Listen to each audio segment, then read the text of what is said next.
ಆಕಾಶವಾಣಿ ಕಲಬುರಗಿ.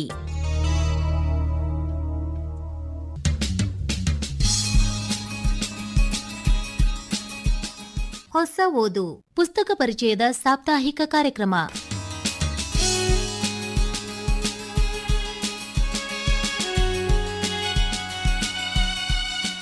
ಇಂದಿನ ಹೊಸ ಓದು ಪುಸ್ತಕ ಪರಿಚಯ ಕಾರ್ಯಕ್ರಮದಲ್ಲಿ ಡಾಕ್ಟರ್ ಸ್ವಾಮಿರಾವ್ ಕುಲಕರ್ಣಿ ಅವರ ದಾಸ ಸಾಹಿತ್ಯ ದೃಷ್ಟಿ ಸೃಷ್ಟಿ, ದಾಸ ಸಾಹಿತ್ಯ ಕುರಿತ ಲೇಖನಗಳ ಸಂಕಲನ ಹಾಗೂ ಮನೋಹರ್ ಎನ್ ಮರಗುತ್ತಿ ಅವರ ಕವನ ಸಂಕಲನ ವರದ ಮಗು, ಈ ಪುಸ್ತಕಗಳ ಪರಿಚಯ ಮಾಡಿಕೊಳ್ಳುವಿರಿ. ಪುಸ್ತಕಗಳನ್ನು ಪರಿಚಯಿಸುತ್ತಾರೆ ಸುನೀತಾ ಆನಂದ್. ಕನ್ನಡ ಪ್ರಾಧ್ಯಾಪಕರಾಗಿ ವಿದ್ಯಾರ್ಥಿಗಳ ಗಮನ ಸೆಳೆದಂತೆ ವಿದ್ವಾಂಸರಾಗಿ ಕನ್ನಡ ಸಾರಸ್ವತ ಲೋಕದಲ್ಲಿ ಡಾಕ್ಟರ್ ಸ್ವಾಮಿರಾವ್ ಕುಲಕರ್ಣಿ ಅವರ ಹೆಸರು ಚಿರಪರಿಚಿತ.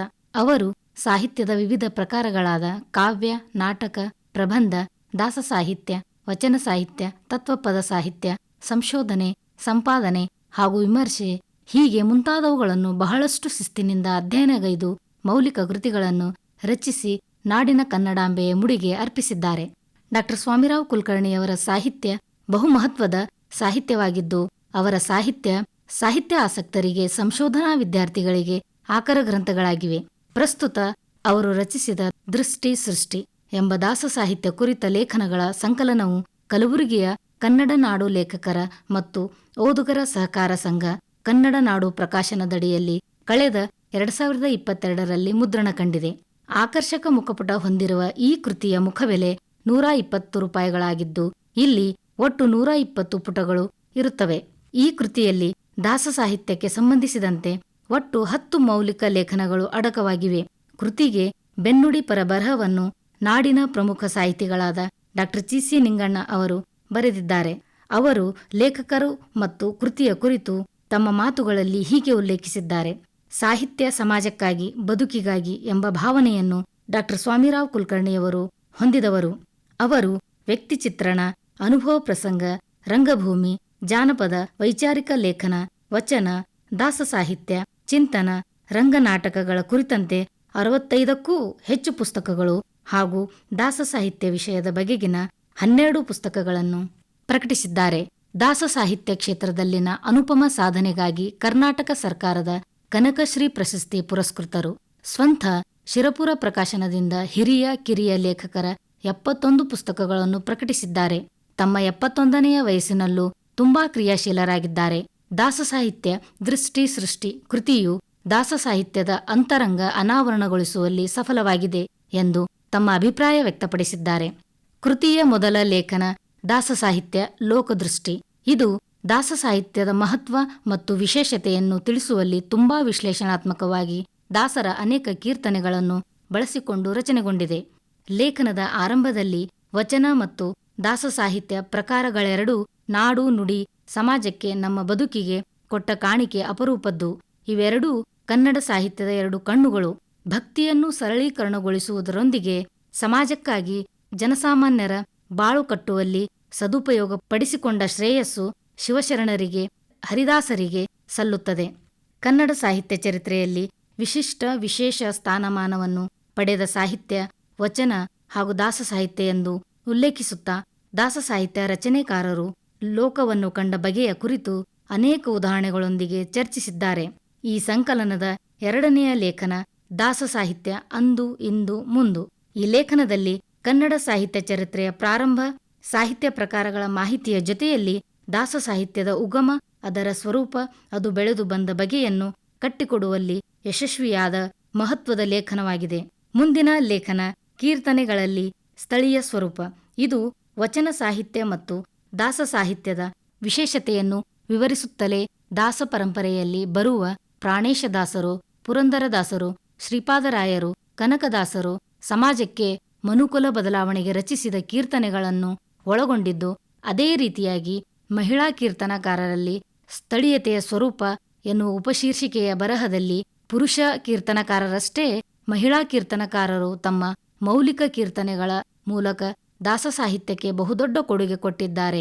ಅವರಲ್ಲಿ ಗಲಗಲಿ ಅವ್ವನವರು, ಹರಪನಹಳ್ಳಿ ಭೀಮವ್ವ, ಹೆಳವನಕಟ್ಟೆ ಗಿರಿಯಮ್ಮ, ತುರಡಗಿ ತಿಮ್ಮಮ್ಮ, ಅಂಬಾಬಾಯಿ, ನಿಡಗುರಕೆ ಜೀವೋಬಾಯಿ, ನಂಜನಗೂಡು ತಿರುಮಲಾಂಬ, ಬಳ್ಳಾರಿಯ ರಾಧಾಬಾಯಿ, ಯದುಗಿರಿಯ ಅಮ್ಮ ಹೀಗೆ ಮೊದಲಾದ ಮಹಿಳಾ ಕೀರ್ತನಕಾರರ ಹೆಸರುಗಳನ್ನು ಉಲ್ಲೇಖಿಸುವುದರ ಜೊತೆಗೆ ಅವರು ರಚಿಸಿದ ಅನೇಕ ಕೀರ್ತನೆಗಳನ್ನು ಉದಾಹರಣೆಗಳೊಂದಿಗೆ ವಿಶ್ಲೇಷಿಸುತ್ತಾ ಹೋಗಿರುವುದು ಗಮನಾರ್ಹ ಸಂಗತಿಯಾಗಿದೆ.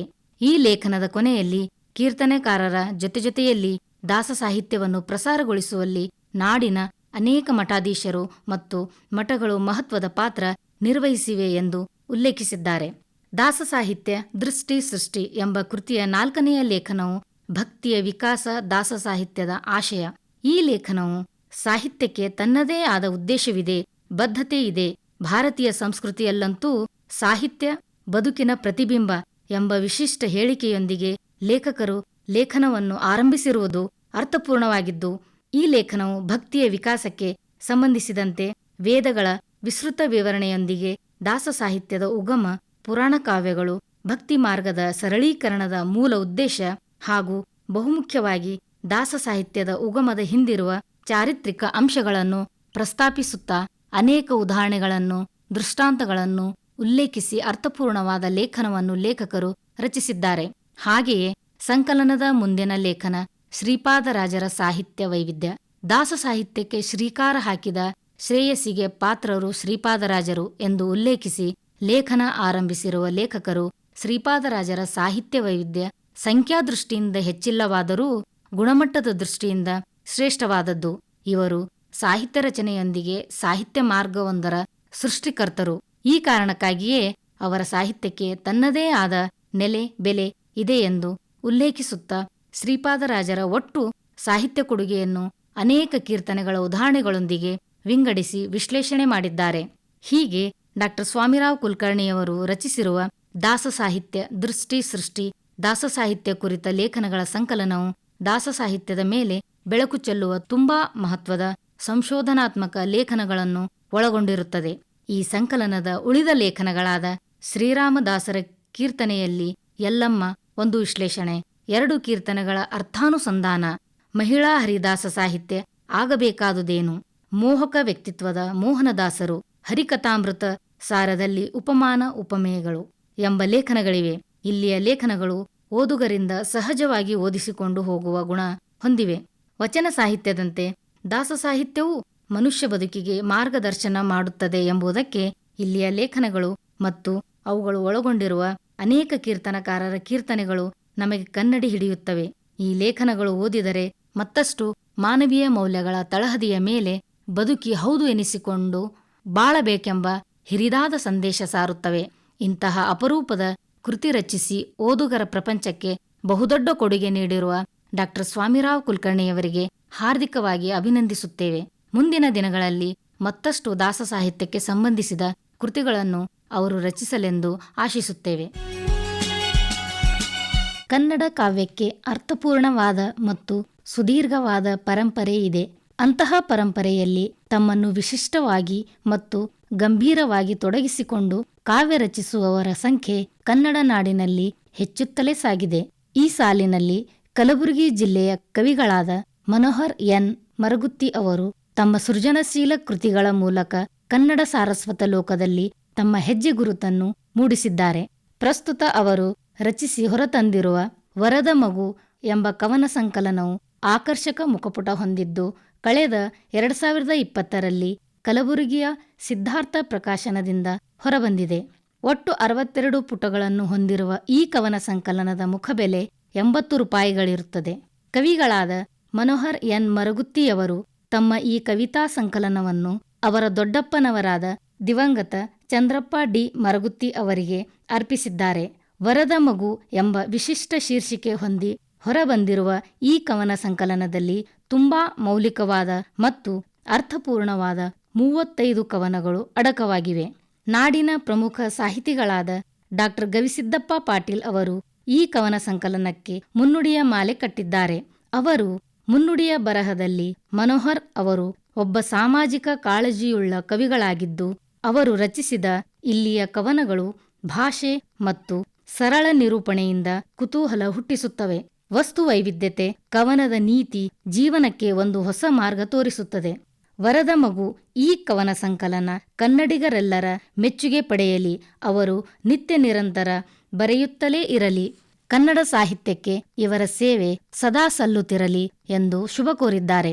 ಹಾಗೆಯೇ ಈ ಕೃತಿಯನ್ನು ಪ್ರಕಟಿಸಿದ ಪ್ರಕಾಶಕರು ಮತ್ತು ಹಿರಿಯ ಸಾಹಿತಿಗಳಾದ ಡಾ ಕೆ.ಎಸ್. ಬಂಧು ಅವರು ತಮ್ಮ ಪ್ರಕಾಶನದ ನುಡಿಗಳಲ್ಲಿ ಮನೋಹರ್ ಎನ್ ಮರಗುತ್ತಿಯವರ ಕಾವ್ಯದ ಕುರಿತು, ಅವರ ಸರಳ ಸಜ್ಜನಿಕೆ ವ್ಯಕ್ತಿತ್ವದ ಕುರಿತು ತಮ್ಮ ಅಭಿಪ್ರಾಯ ವ್ಯಕ್ತಪಡಿಸಿದ್ದಾರೆ. ವರದ ಮಗು ಕವನ ಸಂಕಲನಕ್ಕೆ ನಾಡಿನ ಪ್ರಮುಖ ಚಿಂತಕಿಯಾದ ಡಾ ಜಯದೇವಿ ಗಾಯಕ್ವಾಡ್ ಅವರು ಬೆನ್ನುಡಿ ಬರೆದಿದ್ದಾರೆ. ಅವರು ತಮ್ಮ ನುಡಿಗಳಲ್ಲಿ ಮನೋಹರ್ ಅವರು ಸಾಹಿತ್ಯ ಕ್ಷೇತ್ರ ಪ್ರವೇಶಿಸಿ ಅನೇಕ ಮಹತ್ವದ ಪುಸ್ತಕಗಳನ್ನು ಹೊರತಂದಿದ್ದಾರೆ. ಈಗ ವರದ ಮಗು ಎಂಬ ಕವನ ಸಂಕಲನ ಹೊರತರುತ್ತಿದ್ದಾರೆ. ಇಲ್ಲಿ 35 ಕವಿತೆಗಳಿವೆ. ಇವು ಅನುಭವದ ಕಣಜವಾಗಿ ಸಹಜವಾಗಿ ಕಾವ್ಯವಾಗಿ ಅರಳಿವೆ. ಕವಿಗಳು ಸಾಮಾಜಿಕ ಚಿಂತನೆಯ ಕಡೆ ಮುಖ ಮಾಡಿದ್ದಾರೆ ಎಂದು ಉಲ್ಲೇಖಿಸಿದ್ದಾರೆ. ಸಂಕಲನದ ಮೊದಲ ಕವಿತೆ ವರದ ಮಗು ಹೀಗಿದೆ: ಬುದ್ಧನಂತಾಗು ನನ್ನ ಮುದ್ದು ಬಾಲಕ, ಶುದ್ಧೋಧನನ ಮಗನಂತಾಗು, ರಾಜವೈಭವ ಬಿಟ್ಟು ನಡೆದ ಶಾಂತಿ ಸಂಶೋಧಕ, ಆಶೆಯೇ ದುಃಖಕ್ಕೆ ಮೂಲವೆಂದು ಸಾರಿದ ತಥಾಗತ. ಹೀಗೆ ಬೆಳೆಯುತ್ತಾ ಸಾಗುವ ಕವಿತೆಯಲ್ಲಿ ಯೇಸು, ಬಸವಣ್ಣ, ಗಾಂಧಿ, ಅಂಬೇಡ್ಕರ್, ವಿವೇಕಾನಂದ್ ಮುಂತಾದ ಮಹನೀಯರು ಮತ್ತು ಮಹಾಪುರುಷರಂತೆ ನೀನಾಗು ಮಗು ಎಂಬ ಸಂದೇಶ ಈ ಕವಿತೆ ಸಾರುತ್ತದೆ. ಮುಂದಿನ ಕವನದ ಶೀರ್ಷಿಕೆ ತಾಯಿ ದೇವರು. ಅವ್ವನ ಋಣಭಾರ ತೀರಿಸಲಾಗದು, ಕೋಟಿ ಕೋಟಿ ಜನ್ಮವೆತ್ತಿದರೂ ಸಾಲದು, ತಾಯಿ ಪ್ರೀತಿಗೆ ಇಲ್ಲ ಸರಿಸಾಟಿ ಯಾರು, ಬೆಲೆ ಕಟ್ಟಲಾಗದ ತಾಯಿ ನಮ್ಮ ದೇವರು. ಈ ಕವಿತೆಯ ಪ್ರಾರಂಭದ ನುಡಿ ತಾಯಿಯ ಶ್ರೇಷ್ಠತೆ ಪ್ರಸ್ತಾಪಿಸುತ್ತಾ, ತಾಯಿಯ ವ್ಯಾಖ್ಯಾನ ಮಾಡುತ್ತಾ, ತಾಯಿಯ ಪ್ರೀತಿ, ಮಮತೆ, ಕಾಳಜಿಯನ್ನು ತಿಳಿಸಿಕೊಡುತ್ತದೆ. ತಾಯಿ ಕೇವಲ ಹಡೆದ ತಾಯಿಯಾಗಿರದೆ ನಿಸರ್ಗಕ್ಕೆ, ಭೂಮಿಯೂ ಕೂಡ ತಾಯಿ ಎಂಬ ಹಿರಿದಾದ ಸಂದೇಶ ಈ ಕವನದಲ್ಲಿ ಅಡಗಿದೆ. ಮುಂದಿನ ಕವಿತೆ ಮಳೆ ಇಲ್ಲದೆ ಬೆಳೆ ಇಲ್ಲ. ಮೋಡ ಮುಸುಕಿತು ನಾಡಿನ ಮ್ಯಾಲ, ಮಳೆಯೇ ಬರಲಿಲ್ಲ. ಮಿಂಚೊಂದು ಮಿಂಚಿತು ಆಕಾಶದಗಲ, ಮಳೆಯ ಸುಳಿವೇ ಇಲ್ಲ. ಮಳೆ ಇಲ್ಲದೆ ಬೆಳೆ ಇಲ್ಲ, ಬೆಳೆ ಇಲ್ಲದೆ ಕಳೆ ಇಲ್ಲ. ಹದ ಮಾಡಿದ ಮಣ್ಣಿನ ಮ್ಯಾಲ ರೈತ ಕುಳಿತು ಬದುಕಿನ ಲೆಕ್ಕ ಹಾಕುತ್ತಿರುವನಲ್ಲ. ಹೀಗೆ ಮುಂದುವರೆಯುವ ಈ ಕವಿತೆ ಮಳೆರಾಯನ ಕೊರತೆಯಿಂದ ಉಂಟಾಗುವ ಸಮಸ್ಯೆಗಳ ಮೇಲೆ ಬೆಳಕು ಚೆಲ್ಲುತ್ತಾ ಮಳೆಯ ಮಹತ್ವವನ್ನು, ಮಳೆಯ ಅವಶ್ಯಕತೆಯನ್ನು ಎತ್ತಿ ತೋರಿಸುತ್ತದೆ. ಮುಂದಿನ ಕವಿತೆ ಸಂಸಾರದ ಚಿಂತೆ. ಈ ಜೀವನವೇ ಒಂದು ಅಧ್ಯಾಯಗಳ ದಂತಕಥೆ, ಒಂದೊಂದು ಪುಟದಲ್ಲಿದೆ ಸಂಸಾರವೆಂಬ ಸಂತೆಯ ಕಂತೆ. ಈ ಮಾಯಾ ಬಜಾರದಲ್ಲಿದೆ ಸರಸ ವಿರಸಗಳ ವ್ಯಥೆ, ಪ್ರತಿಯೊಂದು ಪುಟದಲ್ಲಿದೆ ನೋವು ನಲಿವುಗಳ ಚಿಂತೆ. ಹೀಗೆ ಸಾಗುವ ಈ ಕವಿತೆ ಸಾಮಾಜಿಕ ವ್ಯವಸ್ಥೆಯಲ್ಲಿ ಕೌಟುಂಬಿಕ ಜೀವನದ ನೋವು ನಲಿವುಗಳನ್ನು ಚಿತ್ರಿಸುತ್ತದೆ. ಮುಂದಿನ ಕವಿತೆ ಮಹಾನ್ ಮಾತೆ. ಈ ಪುಣ್ಯ ಭೂಮಿಗೆ ನನ್ನಯ ನಮನ, ಮಹಾನ್ ಮಾತೆಯರಿಗೆ ಕೊಟ್ಟಿತು ಜನನ. ಶಿವಶರಣೆಯರಾಗಿ ಹೆಸರಾದರು, ವೀರ ಮಹಿಳೆಯರಾಗಿ ಹೋರಾಡಿದರು. ರಾಜಕೀಯದಲ್ಲಿ ಜಾಣ್ಮೆ ತೋರಿದವರು, ಗಾನ ಕೋಗಿಲೆ ಗಾನ ಗಂಧರ್ವರಾಗಿಹರು. ಪವಿತ್ರ ಮಣ್ಣಿನಲ್ಲಿ ಜನ್ಮ ತಾಳಿ ಸಮಾಜದ ವಿವಿಧ ಕ್ಷೇತ್ರದಲ್ಲಿ ವಿಶಿಷ್ಟ ಸಾಧನೆಗೈದು ಹೆಸರಾದ ಹೆಣ್ಣು ಮಕ್ಕಳ ಶ್ರೇಷ್ಠತೆಯನ್ನು ಮತ್ತು ಅವರ ಸಾಧನೆಯನ್ನು ಈ ಕವಿತೆ ಕಟ್ಟಿಕೊಡುತ್ತದೆ. ಮನೋಹರ್ ಎನ್ ಮರಗುತ್ತಿಯವರು ರಚಿಸಿದ ವರದ ಮಗು ಕವನ ಸಂಕಲನದಲ್ಲಿ ವ್ಯಕ್ತಿ ಚಿತ್ರಣವನ್ನು ಕುರಿತಂತೆ ಹಲವು ಕವಿತೆಗಳಿವೆ. ಅವುಗಳಲ್ಲಿ ಬುದ್ಧ, ಬಸವಣ್ಣ, ಗಾಂಧಿ, ಯೇಸು, ಅಂಬೇಡ್ಕರ್ ಕುರಿತು ಬರೆದ ಪ್ರತಿಯೊಂದು ಕವನವು ಅವರ ಜೀವನ, ಹೋರಾಟ ಮತ್ತು ಚಿಂತನೆಗಳನ್ನು ನೆನಪಿಸುತ್ತವೆ. ಹಾಗೆಯೇ ಇಲ್ಲಿ ತಾಯಿ, ನಾಡು ನುಡಿ, ಸಂಸ್ಕೃತಿ, ಮಳೆ, ಬೆಳೆ ಕುರಿತು ರಚಿಸಿದ ಕವಿತೆಗಳು ತುಂಬಾ ಅರ್ಥಪೂರ್ಣವಾಗಿ ರಚನೆಯಾಗಿವೆ. ಮುಂದಿನ ದಿನಗಳಲ್ಲಿ ಮನೋಹರ್ ಎನ್ ಮರಗುತ್ತಿಯವರು ಮತ್ತಷ್ಟು ಕವನ ಸಂಕಲನಗಳನ್ನು ಹೊರತರಲೆಂದು ಶುಭ ಕೋರುತ್ತೇವೆ. ಇದುವರೆಗೆ ಹೊಸ ಓದು ಪುಸ್ತಕ ಪರಿಚಯ ಕಾರ್ಯಕ್ರಮದಲ್ಲಿ ಡಾಕ್ಟರ್ ಸ್ವಾಮಿರಾವ್ ಕುಲಕರ್ಣಿ ಅವರ ದಾಸ ಸಾಹಿತ್ಯ ದೃಷ್ಟಿ ಸೃಷ್ಟಿ, ದಾಸ ಸಾಹಿತ್ಯ ಕುರಿತ ಲೇಖನಗಳ ಸಂಕಲನ ಹಾಗೂ ಮನೋಹರ್ ಎನ್ ಮರಗುತ್ತಿ ಅವರ ಕವನ ಸಂಕಲನ ವರದ ಮಗು ಈ ಪುಸ್ತಕಗಳ ಪರಿಚಯ ಮಾಡಿಕೊಂಡಿರಿ. ಪುಸ್ತಕಗಳನ್ನು ಪರಿಚಯಿಸಿದವರು ಸುನಿತಾ ಆನಂದ್.